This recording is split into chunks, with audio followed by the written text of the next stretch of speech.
But I want to start, because you're known as one of the world's big thinkers, I want to start with some big theme stuff. And I guess there's no bigger theme than evolution itself. And I think I'd ask a question like this. What do we know now about where we've come from? And what don't we know? OK. We know once you've got a self-replicating entity, which nowadays is DNA, but it wasn't originally, once you've got life started, once natural selection, Darwinian natural selection has got going, then we pretty much understand the 4 billion year history of what's given rise to us and all other living creatures. We don't know how it started, and that's still a mystery, and it may always be a mystery, because it happened a very long time ago, and we may never know exactly what did happen. We know the kind of thing it had to be. Hey, stay tuned. I just wanted to let you know that at the end of this video of Richard Dawkins and Piers Morgan talking, I'm going to be giving some of my thoughts and even suggestions at the end of this conversation. All right, let's keep going. We don't know how it started, and that's still a mystery, and it may always be a mystery, because it happened a very long time ago, and we may never know exactly what did happen. We know the kind of thing it had to be. What kind of thing do you think it was? It was the origin of a self-replicating molecule, a molecule that makes copies of itself. DNA is such a molecule, but the original one was almost certainly not DNA, because DNA is what's been called a high-tech replicator. There had to be a precursor to DNA. Something, the laws of chemistry gave rise to a molecule which had this unusual property of making copies of itself, which mutated, changed in random ways, and that gave rise to competition between rival versions of it, and that gave rise to the whole panoply of life eventually. OK, so I'm a Catholic. I was raised a Catholic, so I'm a religious person, which I know is anathema to you, and we'll come to that. But my arguments with atheists, historically, have always come down to one thing, and maybe you've got an answer which will persuade me of the folly of my ways, which is this. What was there at the start? We don't know. But I don't know, and you don't know. But no human brain, unless you want to correct me, can actually comprehend nothingness, right? No, but it's a fallacy to think that because I don't understand how it happened, therefore God did it. I mean, that's just weak. Well, no, OK, but I'm prepared to have an open mind about this. Yes. But somebody did. And I just have never met a human brain that can explain to me what happened before, say, you go for the Big Bang argument. What was there before? What does nothing look like? Physicists are debating this. I'm not a physicist, but they're debating it.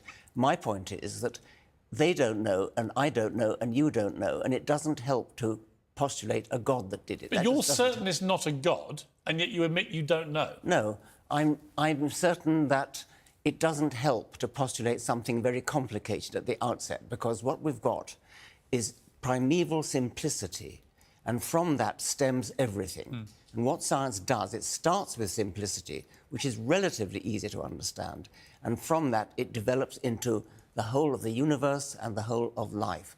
It doesn't help to start with complexity, and a creator has to be complex, whatever else he is. The reason that I subscribe to the theory that there must be a more powerful being out there than anything the human race has created is because, like I say, a human brain can't comprehend nothingness or what may have come before nothingness. We can't. We're not able to extrapolate what that is, right? I mean, no scientist can explain nothingness, can they? Plausibly. Well, maybe they can't. You'd have to talk to a physicist. But even Could you explain it? No, I'm not a physicist. But but you're a very smart guy, and you're a very vehement atheist. No, I'm not. I'm not that vehement. Well, you're pretty vehement. I mean, you just think all belief in all gods is ludicrous, right?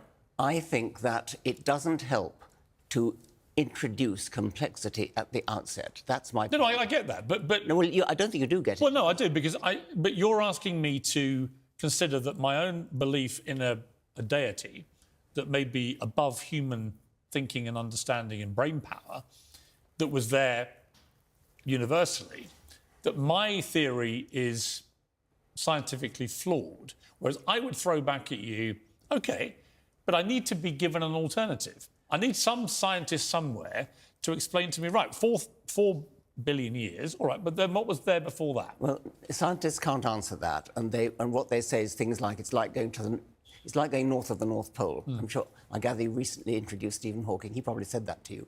Yeah, he did actually, yeah. But the point is this. Science can explain things starting with simplicity and working up to complexity. No, I get that, but where science can't explain something, i.e. in the case I just gave you, is it not possible that you're all wrong on the atheist side of the argument? We could be all wrong. But what... And you might get a shocking surprise one day when you're no longer with us. You might. And you discover we were right all along. It's possible. Do you concede it's possible? It's highly unlikely. You don't know, though, do you? No, of course I don't. Scientists take a pride in admitting what they don't know. And they don't know what happened before the Big Bang. They don't even admit that the word before means anything with respect to the Big Bang. Physicists will tell you. But it has to. I mean, Well, it doesn't, because that's a naive statement. Physicists will say that you do not have to say there was a time began at the Big Bang, is what some physicists will say. Yeah, but to which I immediately respond with my basic human brain. Well, OK, if time began, when did it begin? Well, quite. And what was there before? Quite. Which is a fairly obvious question. It is a very obvious question. It's too obvious, and physicists will tell you that you're being naive. Yeah, but they don't know why I'm being naive, because they can't provide any actual scientific evidence. As you've just said, the human brain is not capable of grasping Right, that's my things. point. So why is it not possible that there is a superior being, power, which many people believe in different ways? It's possible there are fairies at the bottom God. of the garden. I mean, all sorts of things are possible. You can't deny that. Well, except I've never seen fairies at the end of the garden, have you? No, you've never seen God either. No, but you don't know for sure that either doesn't exist. No, I don't know that fairies don't exist. Fairies may be leprechauns, for all I know. Do you accept... Have you got milder about this as you've got older? Yes. Have you got more accepting that you may be wrong? Less certain? Well, yes, of course, a scientist may always be wrong, and that's definitely a thing that a scientist has to say. But I'm not vehement. You're provoking me to be vehement because you're taking that tone with me. Well, you've been provoked before.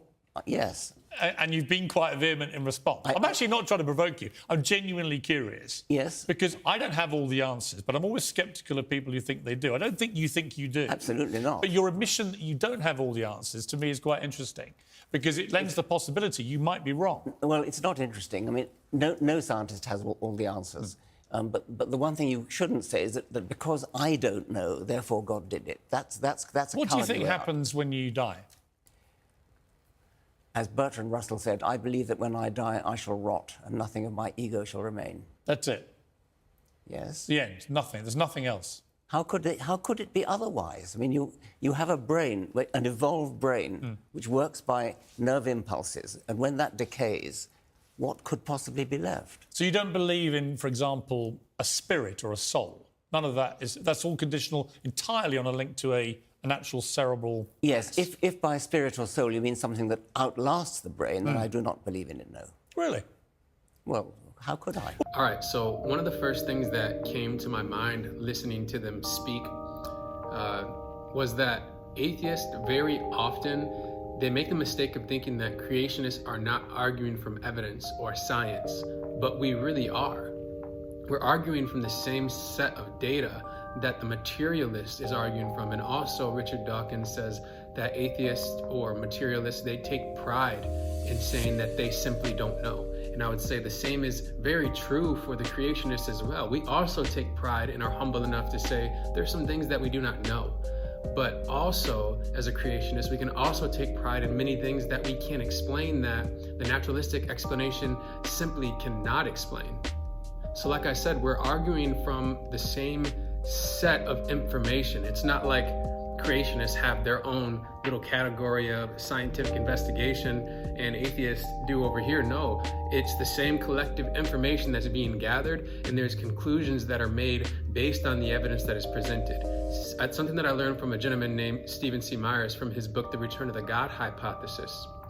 One of the things that he says is inference to the best explanation.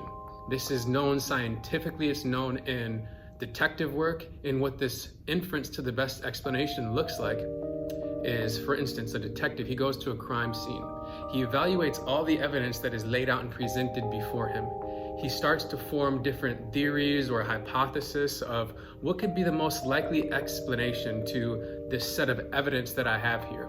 And based upon that evidence, what you do is you form a conclusion of what the most likely explanation is. You may have more than one explanation, but then that's when you got to look at the probability of how much does this explanation answer in comparison to this, and how much of this explanation is rational. So therefore we get to a conclusion of what is the most likeliest interpretation of the evidence that we collectively have. So when we're arguing, that being the creationists and the atheist, when we're arguing from a set of data or making a conclusion, we're doing so from the same box or from the same source of scientific evidence. So when the materialist says, I do science, the creationist could also say, well, I do science as well. When you get into some of the weeds and some of the theories of these hypotheses, and you compare a creationist interpretation versus an atheist interpretation, sometimes some arguments are just better than the other. And this is true for both sides. But in general, I really do believe that the evidence that we see from the same source of scientific investigation and empirical knowledge that we have, I really do believe that creationism is the more likely explanation to help us answer the question of where we came from.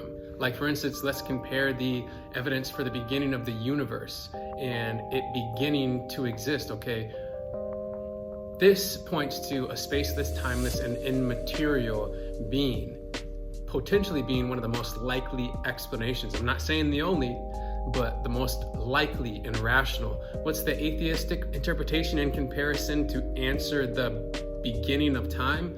Well, Richard Dawkins himself will go to the multiverse, which is, statistically, and we're talking about rationally and logically, is the most irrational and implausible conclusion or explanation compared to the evidence that we just simply see that the universe began to exist. And it makes sense that something outside of it had to create it. And when you look at the intelligent design in our DNA, in our biology, the fine-tuning of the universe, the fundamental constants, it makes sense that this is a mind, okay? It's not like we're so irrational for coming to this conclusion. Now, we're not saying for certain this is the case, but what we are saying is it looks very likely. Now, unfortunately, me commenting here, it doesn't give us time to go very deep into some of the conversations that need to be had, but at the end of the video, I'm going to link one of my earlier videos that I did pertaining to DNA replication and how it does suggest or imply that there is a designing mind at work here.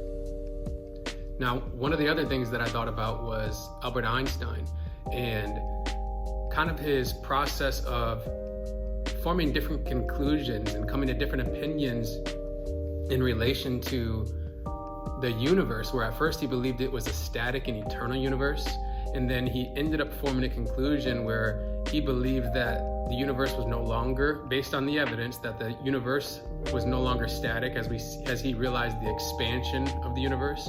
And he also came to a conclusion and a realization through empirical evidence that the universe had a finite beginning. This is something huge, and it really does entail and point to a lot of designing mind and intelligent design that we don't have the time to get into, but maybe I'll do a separate video or something relating to Albert Einstein's realizations and his big blunder that is so famously known. All right, so I just wanted to shed some light on this whole thing that materialists say, I just do science. Well, again, so do creationists. We're arguing from the same set of data, and we use inference to the best explanation to form a logical explanation that can be logically explained. All right, so now in closing, this is a biblically based channel. And with that being said, I would like to challenge other world beliefs or even introduce them into the conversation to be had on a deeper level and to think critically and deeper, even to myself, Brandon. Like, why do you believe in what you believe in?